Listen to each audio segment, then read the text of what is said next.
네, 안녕하십니까. 마음치유 스피치의 정동문 변화 코치입니다.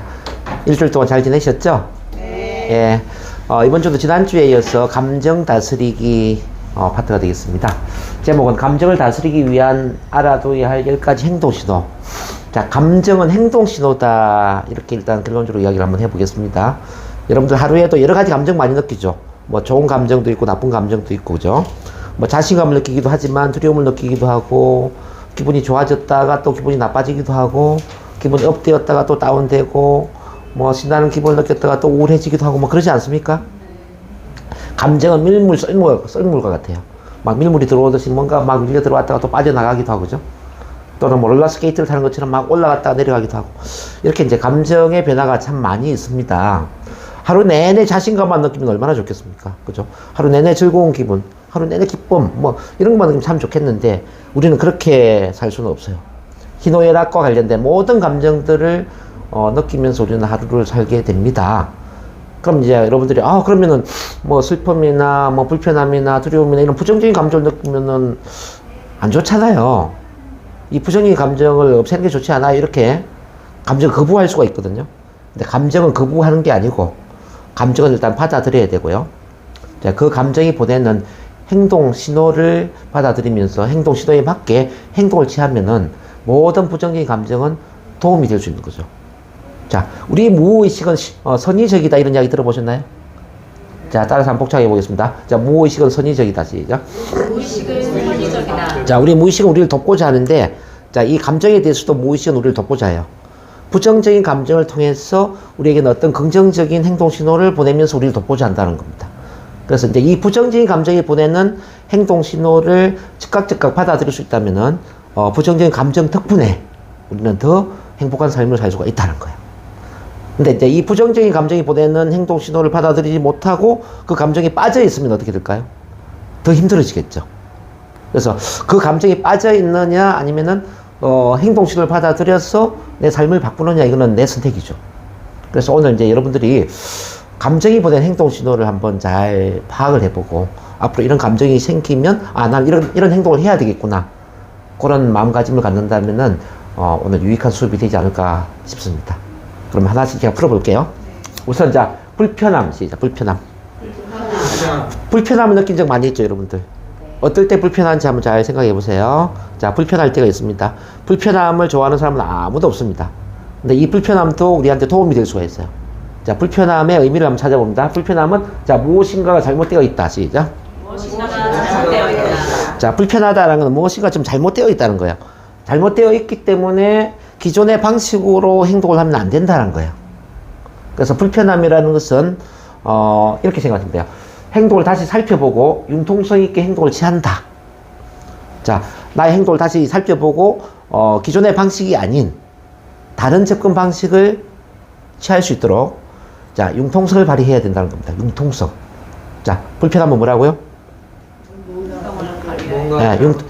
뭔가 잘못되어 있기 때문에 기존의 방식대로 가면 안 된다는 거예요. 기존의 방식대로가 아니라 다른 접근 방식을 활용해서 융통성 있게 행동을 해야 된다는 거죠. 네. 그래서 불편함도 하나의 피드백이라는 겁니다. 쉽게 말하면 피드백. 지금 이대로 가면은 안 되기 때문에 다른 접근 방식을 사용해라.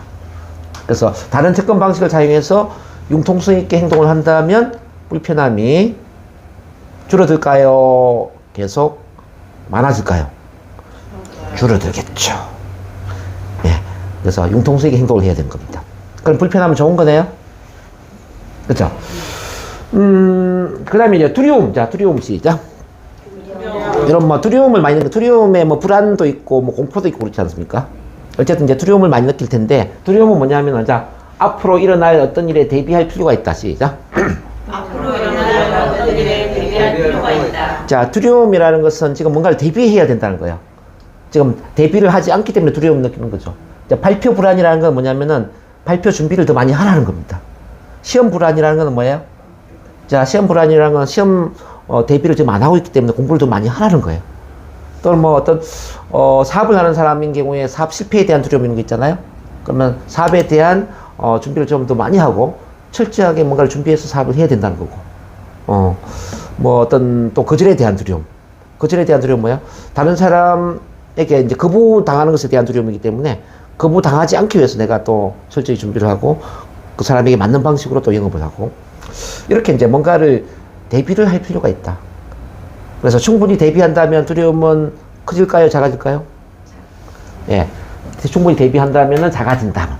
그래서 대비하기 위해서 무엇을 해야 될까를 고민을 한다면은 이 두려움은 굉장히 도움이 될 수 있는 겁니다. 그런 점에서 이제 이 발표 불안증이라든지 대인 공포증이라든지 스피치 긴장 끌림 이런 거는 뭔가를 대비하라는 신호이기 때문에 굉장히 감사한 일이라고 이제 볼 수 있는 거죠. 그렇죠? 그 다음에 이제 상처받았다는 느낌 시작. 상처받았다는 느낌. 네, 상처받았다는 느낌. 이제 상처받은 느낌은 뭐냐면은 우리의 기대가 충족될 수 없다라는 숨은 의미가 있어요. 자, 기대를 지금 많이 한 거야. 자, 상대방한테 기대를 많이 한 겁니다. 기대를 많이 했는데 그 상대방이 내 기대만큼 충족을 시켜주지 않는 거죠. 그래서 내 마음에 상처를 받는 거예요. 그러니까 지나치게 기대를 했기 때문에 우리는 상처를 받았다는 이야기입니다. 이해되시나요? 그러면은 어떻게 해야 되죠? 내가 기대를 지나치게 많이 했기 때문에 지금 이제 기대 심리에 대해서 내가 다시 조정을 해볼 필요가 있지 않겠습니까? 그쵸? 그리고 또 이렇게 생각해요. 현실적으로는 아무것도 잃어버린 게 없다. 현실적으로는 잃어버린 게 아무것도 없다라는 점을 자각을 해라. 그리고 상황적으로 지금 뭐 너무 나쁘게만 보고 있는 건 아닐까. 뭐 상황이 굳이 뭐 나쁜 것도 아니다 말이죠. 오늘 이제 오전에 어떤 분 치료를 했을 때 이제 아까도 제가 말씀드렸지만 남편을 너무너무 지고지순한 그 사랑으로 희생을 하면서 헌신을 하면서 대학 공부를 시켜주고 대학원을 보내서 석사 박사 학위까지 받게 만들고 대학 교수까지 되도록 남편을 뒷바라지 했는데 그 남편이 대학 교수가 되자마자 우리 이혼하자 해서 뒤통수를 쳤을 때 그분은 얼마나 큰 상처를 받았겠습니까? 자, 그분은 남편을 대학 교수를 시켜놓으면 남편이 진짜 이제 교수 사모님으로 나를 잘 대우를 하면서 진짜 대접받으면서 행복하게 잘 살 줄 알았는데 근데 이 남자가 배신을 때린 거예요. 얼마나 큰 상처를 받았겠어요. 그쵸? 이분에게는 자, 기대가 컸죠? 우리 남편을 교수로 만들면 교수 사모님으로서 잘 살 수 있을 거라는 기대가 컸죠? 근데 남편이 배신을 때리면서 기대가 충족이 안 된 거잖아요. 그쵸? 상식적으로 이렇게 이해가 되지 않습니까? 근데 보세요. 사실은 잃어버린 게 없을 수도 있어요. 제가 어떻게 바꿔줬냐면은 남편이 잘해줬으면은 남편만 바라보는 해바라기 인생을 살지 않았겠습니까? 해바라기. 근데 남편이 배신을 때려줌으로써 해바라기 인생이 아니라 나 자신이 누구인지 내가 앞으로 어떻게 살아야 될지 이제 의존하는 삶이 아니라 주도적인 내가 주체가 되는 내가 세상의 중심이 되는 그런 삶을 살 수 있는 기회가 주어진 거 아니냐. 오히려 잘된 일이지. 안 그래요? 계속 남편이 잘해줬다면 남편한테 계속 정신적으로 재정적으로 인생을 의존하면서 사는데 우리 생 의존적인 인생이 좋아요? 아니면은 독립적인 인생이 좋아요? 당연히 독립적인 인생이 좋죠. 나를 독립시켜 줬는데 얼마나 그 남편이 감사한 존재냐. 이렇게 잃어버린 게 없다라고 생각을 한 거죠. 그리고 그 상황이 그 순간에는 물론 화가 나고 짜증이 나는 그런 상황이지만 사실은 그 상황으로 인해서 독립적인 인생을 사는 나답게 살 수 있는 자기다운 삶을 살 수 있는 정말 좋은 기회잖아요. 이렇게 해석을 바꿔버리니까 상처받은 게 아니죠. 자, 뭐 최악의 경우에 이제 그분은 그렇게 배신을 때린 남편에 대해서 이제 상처받은 마음이 지금은 이제 용서와 이해와 오히려 더 감사한 마음으로 이제 바뀌는 것처럼 여러분들 또한 어떤 지나치게 뭔가를 기대를 했을 때 그 기대감을 상대방이 충족을 못 시켜 주어서 이렇게 상처를 받을 수가 있단 말이에요. 근데 사실은 그게 상처 받을 수 있는 일이 아니라는 겁니다. 네. 이해되시나요? 그래서 여러분들 나한테 배신한 사람, 자, 나한테 믿음 신뢰를 깨트린 사람, 나를 이용한 사람, 그 사람들은 어떻게 보면은 나를 도와준 사람이기 때문에 자, 용서를 해야 되고요. 감사의 마음으로 바라보셔야 돼요. 네. 그 다음에 자, 시작. 화는 이제 그 다른 말로 분노. 자, 여러분들 분노 조절이 잘 안 되는 분 많이 있을 거예요. 이제 분노 조절 장애 이런 명칭도 있는데요. 자, 화는 왜 날까? 한번 읽어보겠습니다. 자, 자신이 중요하게 생각하는 시작. 자신이 중요하게 생각하는 원칙이나 기준이 누군가에 의해 혹은 자신에 의해 혹은 자신에 의해 침해되었다는 신호이다. 침해되었다는 신호이다. 자, 화가 나는 이유는 내가 소중하게 생각하는 원칙이나 기준이 침해당한 거예요. 예를 들어서 나는 약속 지키는 걸 굉장히 좋아하는데 약속은 지켜야 된다고 생각하는데 번번이 어떤 사람이 약속을 어긴다면 화가 나겠죠? 그렇죠? 자, 분명히 약속을 지켜야 되는 약속을 안 지킨단 말이에요. 그리고 이제 나는 기준이 뭐냐면 우리 남편은 절대 외박을 하면 안 된다고 생각을 해요. 우리 남편 절대 외박을 하면 안 되고 무조건 자본 집에서 자야 된다라는 중요한 원칙 기준을 갖고 있는데 남편이 번번이 외박을 한다면 그 남편한테 화가 나겠죠? 그렇지 않아요? 이렇게 이제 소중하게 생각하는 원칙 기준이 있단 말이에요. 근데 이 원칙 기준은 사람마다 다를까요? 아니면 같을까요? 다르죠. 원칙은 사람마다 다 틀려요. 그래서 이제 이 화가 자주 나는 사람은 이 원칙 기준을 점검을 해볼 필요가 있어요. 내 원칙이 정말 맞는 원칙인지, 자, 내 원칙이 너무 까다로운 원칙은 아닌지, 이런 걸 또 점검을 해서 너무 까다로운 원칙이라면은 원칙을 조금 수정을 할 필요도 있을 것이고, 그죠? 진짜 맞는 원칙인데 상대방이 내 원칙을 따라주지 않는다면 어떻게 해야 될까요? 자, 상대방한테 내 원칙을 정말 진지하게 다시 알려줄 필요가 있겠죠. 나는 약속 지키는 걸 너무너무 소중하게 생각하는데 당신이 이렇게 번번이 약속을 어긴다면 난 당신과 같이 살 수가 없다. 또는 당신과 친구가 될 수가 없다. 이와 같이 이제 진지하게 이야기를 해야죠. 그렇지 않아요? 그래서 원칙 기준을 점검을 해보는 것도 중요하고 이 원칙 기준을 상대방한테 제대로 다시 알려서 점검을 할 수 있는 그런 기회를 만들어라. 이게 뭐냐면 바로 화라는 겁니다. 근데 화를 내면서도 자기 원칙 기준이 뭔지도 모르고 상대방한테 그 원칙 기준을 알리지도 못한다면, 점검을 하지 못한다면 그 사람은 계속 또 화가 날 거예요. 그래서 여러분들 지난번 대인관계 할 때 제가 이런 설명 드렸습니다. 대인관계의 성숙도라는 것은 상대방을 배려하는 마음과 필요한 이야기를 할 수 있는 용기를 갖는 것, 이 배려와 용기가 균형을 이룰 때 우리는 성숙한 사람이 된다라고 제가 말씀을 드렸어요. 근데 많은 분들이 계속 화를 내는 이유는 뭐냐면요, 상대방을 배려해서 상대방은 이해를 해요. 근데 내가 중요하게 생각하는 그 원칙이나 기준을 정말 진지하게 용기 있게 말을 할 수 있는 그 용기가 부족하다라는 겁니다. 난 이런 걸 소중하게 생각해, 당신 이렇게 해주면 좋겠어 라고 분명히 요구를 해야 됨에도 불구하고 이렇게 진지하게 요구하면 상대방이 기분 나빠할까봐, 그래서 자기 원칙 기준을 이야기를 안 하는 거예요. 그러면서 또 그 원칙 기준을 상대방이 어기잖아요. 그럼 또 화가 나는 거예요. 또 억울하고 화나고 막 계속 화를 참다 보면 어떻게 되죠? 화를 참다 보면은 화가 쌓이겠죠. 나중에는 폭발하죠. 예, 그게 바로 분노 조절 장애가 된다. 화는 쌓아두면은 이제 계속 문제가 되는데요. 마치 댐에 물이 계속 고여가지고 물이 계속 댐에 가득 차는 거예요. 자, 수문도 없이 수문이 막혔어. 그러니까 물이 흐르지 않는 상태에 계속 물이 고인다면은 댐독은 터지겠죠. 홍수가 되겠죠. 우리 화도 마찬가지야. 화를 계속 참고 참는다면 나중에는 화가 폭발하는 겁니다. 그래서 이게 다혈질이 되고 분노 조절 장애가 되는 거죠. 그래서 화는 순간순간 풀어버려야 돼요. 자, 화가 날 때 화를 내세요. 자, 화가 날 때 화를 내시고, 그리고 화가 날 때 상대방한테 그 화가 왜 나는지 원칙 기준을 반드시 진지하게 알려주셔야 되고, 그리고 이제 그 원칙이 너무 까다로운 경우에는 자기 원칙을 점검을 하면서 원칙을 재조정해라. 내가 너무 까다롭다면. 오케이? 이 두 가지를 꼭 하셔야 됩니다. 그렇게 하면은 화를 조정할 수 있습니다. 그 다음에 이제 다섯 번째, 자, 좌절감. 시작. 이 좌절감이라는 것은 뭐냐면은 현재 취하고 있는, 시작, 조치는 별 효력이 없으니 접근 방식을 바꾸어봐야 한다는 신호이다. 자, 좌절감이라는 건 지금 현재의 방식은 효과가 없다라는 겁니다. 자, 지금 현재의 방식은 효과가 없다. 그래서 지금 현재의 방식대로 계속 행동하면 안 돼. 그래서 행동 방식을 바꾸어라. 이게 좌절감이에요. 자, 여러분들 좌절감 느껴보신 적 있나요? 막 열심히 했는데 뭔가 일이 안 되고 좌절하고 실망했던 적 많이 있죠. 그쵸? 그는 이제 지금 하고 있는 이 행동은 효과가 없으니까 자, 이 행동을 계속 하시면 안 돼요. 그래서 다른 행동을 취해야 됩니다. 행동 접근 방식을 바꾸어라.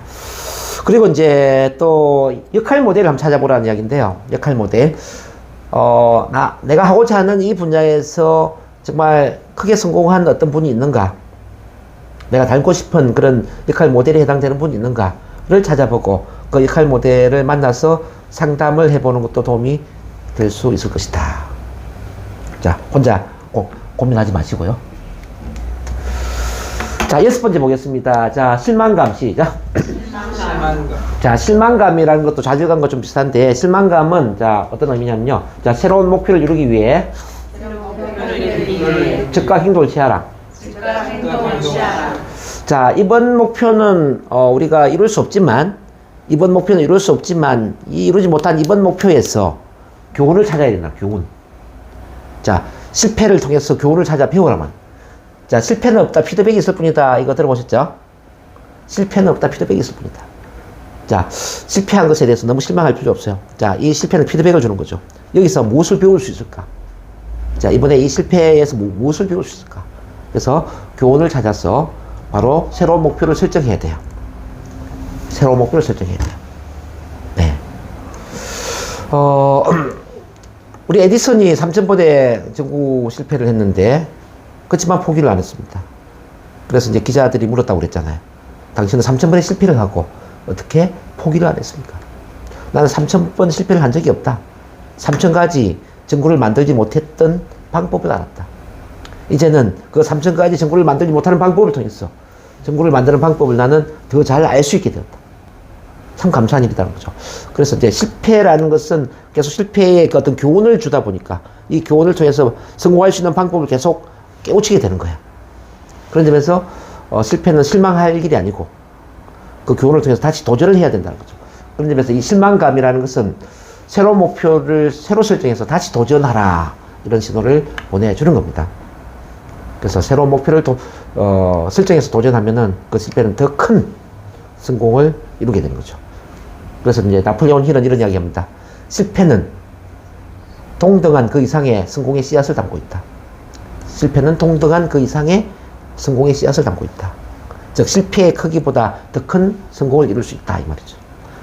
그런 점에서 야구 타자가 삼진 아웃의 개수와 홈런의 개수를 보면은 거의 비례하잖아요.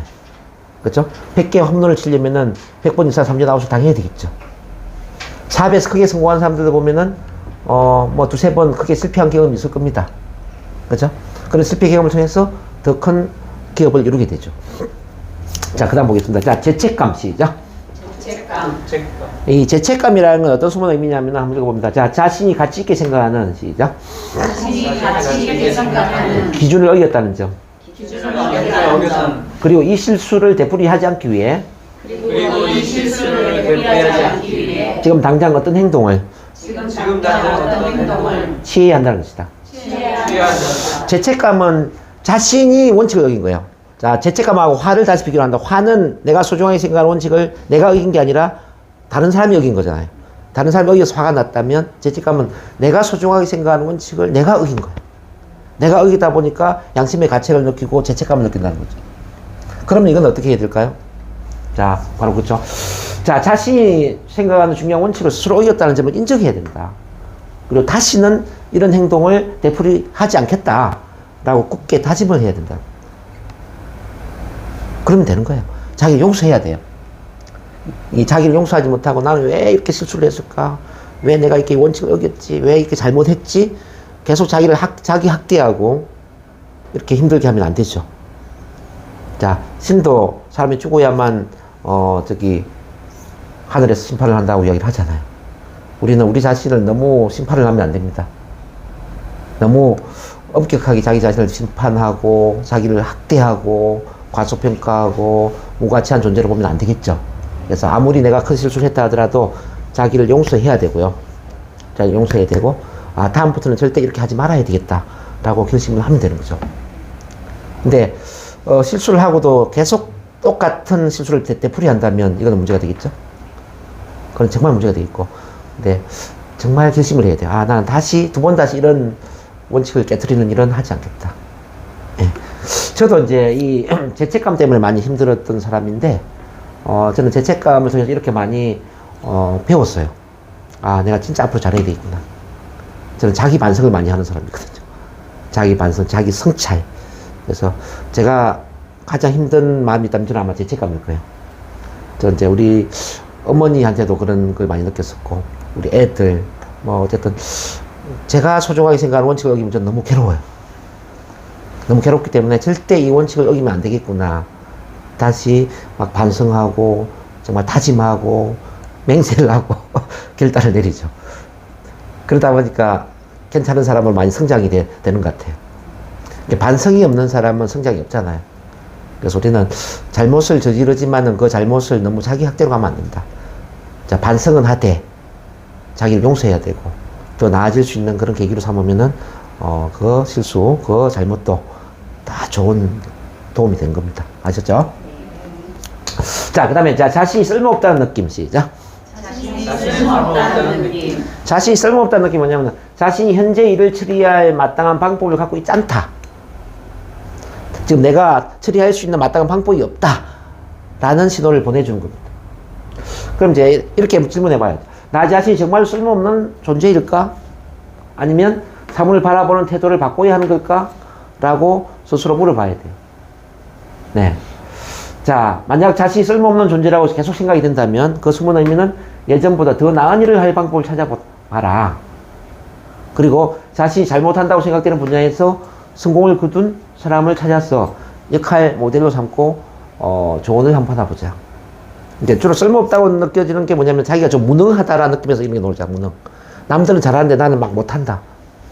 뭐 예를 들어서 이제 발표를 본다면 남들은 발표를 잘하고 강의도 잘하는데 나는 왜 이렇게 발표도 못하고 강의를 못할까? 거기서 이제 막 좌절하잖아요. 자기 쓸모없는 사람으로 막 이렇게 과소평가하고, 그죠? 근데 이제 이렇게 생각해야 돼요. 아, 내가 이 분야에서는 못하지만은 또 다른 분야에서는 잘할 수 있는 게 있을 거야. 이렇게 생각해야 돼요. 사람이 모든 분야에서 다 잘할 수 있는 건 아니거든요. 자, 내가 못하는 게 있으면 다른 사람도 못하는 게 있잖아요. 그쵸? 다른 사람이 잘하는 게 있으면 나도 잘하는 게 있을 것이고. 사람은 기계가 아니기 때문에 똑같은 능력을 갖고 있는 건 아니거든요. 잘할 수 있는 것, 잘하지 못하는 것, 뭐 장점, 단점, 다 있죠. 그래서, 이쪽 분야에서 제가 잘 못했지만, 또 다른 분야에서 내가 잘할 수 있다라는 그런 이제 믿음을 가져야 되고, 잘할 수 있는 그런 새로운 분야를 찾아봐라. 그런 시도로 이제 받아들이면 됩니다. 그리고 이제 절대로 남들과 비교를 하시면 안 돼요. 이 비교하는 마음 때문에 쓸모없는 느낌이 드는 거거든요. 비교는 내 마음의 독가스와 같은 거, 독가스. 우리 부모님도 보면은 어릴 때 비교하는 마음이 많이 있었잖아요. 뭐, 이웃집에 누구는 뭐, 수학을 100점 받았는데 너는 뭐, 몇 점이야, 그죠? 이웃집에 누구는 서울대를 갔는데 너는 뭐, 대학을 어디 가고 뭐, 그죠? 이렇게 이제 비교를 많이 하는데, 그래서 나도 모르게 막 남과 비교합니다. 그래서 나를 쓸모없는 사람을 계속 과소평가하는 거예요. 그게 아니죠. 자, 남은 남이고, 나는 나다. 남들이 잘하는 게 있으면, 나도 잘하는 게 있다. 네, 이렇게 생각하셔야 되고, 자, 인간은 어떤 분야에서는, 천재로 태어나거든요, 천재. 모든 분야에서 천재로 태어나지는 않지만, 어떤 한 분야에 있어서는 천재로 태어난다고요.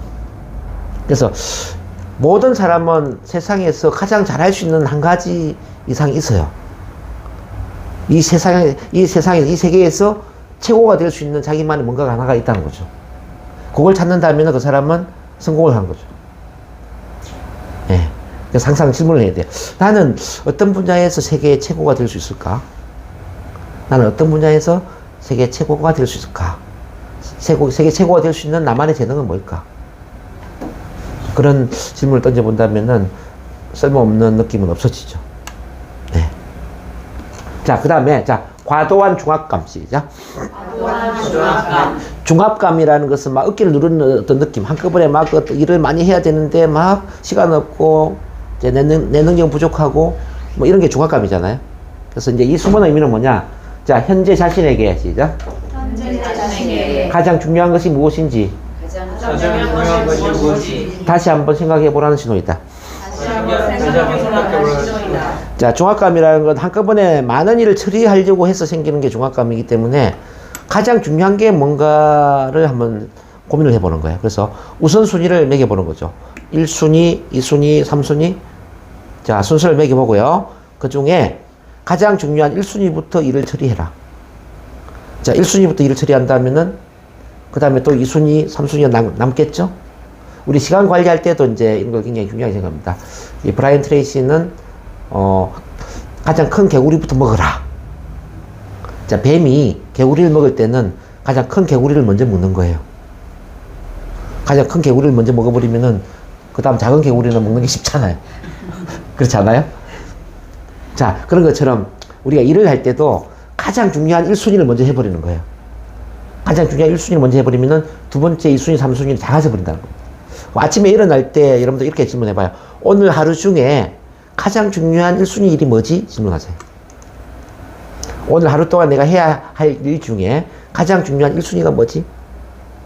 그리고 출근하자마자 그 1순위를 먼저 해버리는 거예요. 그럼 1순위를 먼저 해버리기 때문에 마음에 여유가 생기겠죠? 그럼 2순위, 3순위는 일 처리하는 게 쉬워진다는 겁니다. 네. 그러니까 중압감은 한꺼번에 일을 다 처리하려고 하기 때문에 생기기 때문에 일단 가장 중요한 1순위를 먼저 해버리라. 그러면 중압감은 아주 줄어들죠. 저도 오늘 아침에 이제 뭐 일어나서 가장 중요한 게 뭔가 보니까 오전에 어떤 분 심리치료를 하는 거예요. 어떤 분. 오늘 이제 심리치료한 그 내용을 제가 많이 말씀드렸잖아요. 근데 그 심리치료를 오전에 너무 성공적으로 해버리니까 마음이 너무 편안한 겁니다. 예, 오후부터는 너무 마음이 여유가 넘치는 거예요. 만약에 근데 그분 심리치료를 오전에 안 하고 뭐 오후나 저녁이나 늦게 했다면 계속 부담이 남아 있었을 거예요. 아, 이분 치료를 잘해야 되는데. 그래서 다른 일을 하기 힘들었을 거예요. 그죠? 근데 오전에 치료를 해버리니까 그 점심시간 이후부터는 너무나 여유롭게 편안하게 하루를 보내는 거죠. 이렇게 이제 1순위 일을 처리하는 게 참 중요하다. 그 말씀드립니다. 그 다음에 자, 외로움. 시작. 자, 외로움은 뭐냐면, 자, 다른 사람과 관계를 맺는 일이 필요하다는 것이다. 시작. 자, 외로움이라는 건 지금 당신이 다른 사람과 관계를 맺는 게 필요하니까 당신 혼자 가만히 있지 말고, 자, 먼저 다른 사람에게 손을 내밀어서 관계를 맺어라. 그래서 관계를 형성하고 그리고 어떤 종류의 관계를 원하고 있는지도 파악을 하고, 자, 진정으로 다른 사람을 위하고 있으면 함께 있고 싶어하는 그 마음이기 때문에 다른 사람을 도와주는 일을 하면 참 좋겠죠. 제가 좋아하는 말 중에 이런 말이 있습니다. 다른 사람이 충분히 행복해질 수 있도록 도와준다면 나는 그냥 자연스럽게 행복한 삶을 살게 된다. 자, 얼마 전에 제가 보낸 글 중에 행복은 향수와 같다 그랬죠. 행복은 향수와 같아서 다른 사람한테 향수를 뿌리면은 향수가 나에게서 오잖아요. 그죠? 그런 것처럼 다른 사람이 행복해질 수 있도록 내가 도와주는 거예요. 다른 사람이 행복해질 수 있도록 도와주면은 그 행복의 향수가 나한테도 다시 돌아온다는 거예요. 나는 더 많이 행복해지는 거죠. 그래서 이제 외로움이라는 것은 다른 사람을 돕는 일을 하라, 저는 이렇게 봅니다. 외롭다는 건 다른 사람을 돕는 일을 해서 다른 사람이 더 행복해질 수 있도록, 다른 사람이 더 변화할 수 있도록, 더 성공할 수 있도록, 더 부자가 될 수 있도록, 뭐 더 건강해질 수 있도록 이렇게 다른 사람에게 진심으로 도와주는 활동을 하다 보면 그 외로움은 그냥 없어지죠. 더 큰 행복을 누리게 된다. 그러니까 초점을 나한테 두지 말고 다른 사람한테 두는 거죠. 이렇게 제가 이제 10가지 행동 신호를 쭉 말씀드려 봤는데 어떠세요? 도움이 좀 되시나요? 이 외에도 뭐 다른 감정들이 많이 있을 텐데, 이렇게 기억을 하십시오. 좋은 감정도 좋은 것이지만, 자, 나쁜 감정도 좋은 것이다. 자, 따라서 좋은 감정도 좋은 것이고, 나쁜 감정도 좋은 것이고. 그래서 이제, 좋은 감정은 뭐 계속 가져가면 좋겠지만, 이 나쁜 감정이 생길 때는 지금 말씀드린 것처럼 그 행동 신호에 맞게 행동을 취한다면, 여러분들, 삶이 더 선택해지고 긍정적이고 행복한 쪽으로 바뀔 수 있다고 저는 믿습니다. 네, 제 강의가 도움이 되었기를 바라고요. 또 다음 시간에 찾아뵙겠습니다. 감사합니다.